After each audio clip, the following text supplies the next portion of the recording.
However, God does say here that the cosmos are given for signs and seasons, for signs.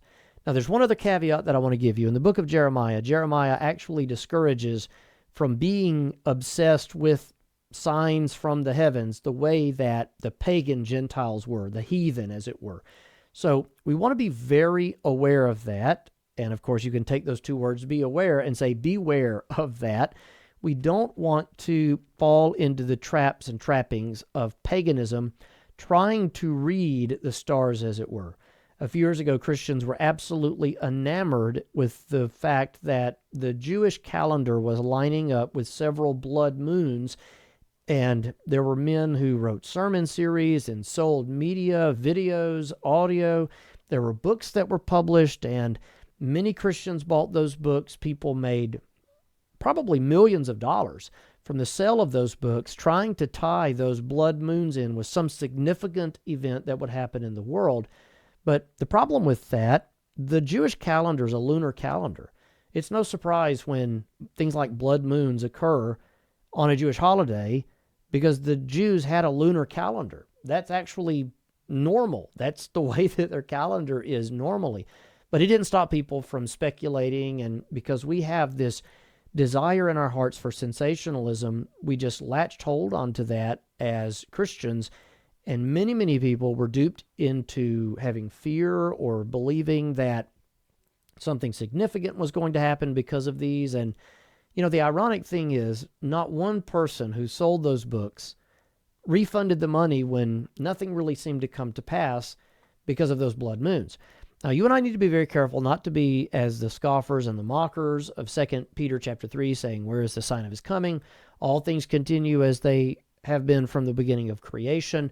We don't want to be scoffers. We don't want to be mockers. But at the same time, we also need to be aware that life is not a science fiction series, and we need to have great discernment as we think about things such as signs. However, what was the sign of the birth of Christ? It was a sign in the heavens. The wise men come to King Herod and they say, we have seen the star commemorating the birth of the Messiah in the east. We know that he's the King of the Jews, and we have come to worship him. How would these Easterners, these likely Chaldeans, these wise men, these magi, how would they have known that the Christ had been born into the world? Somehow they were recognizing from the stars that Christ was going to come. And magi, wise men, they were astrologers by trade.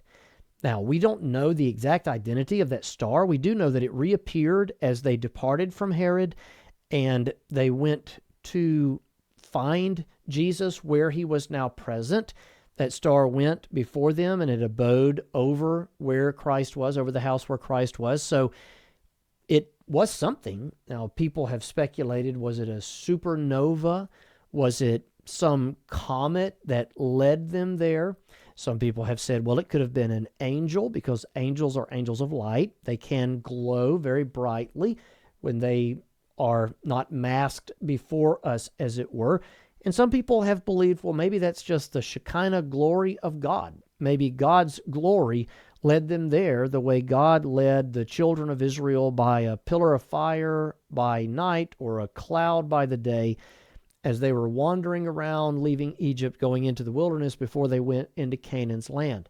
The fact of the matter is we really don't know what that star, quote unquote, was. We just know that it was a bright object in the sky that led the Magi there.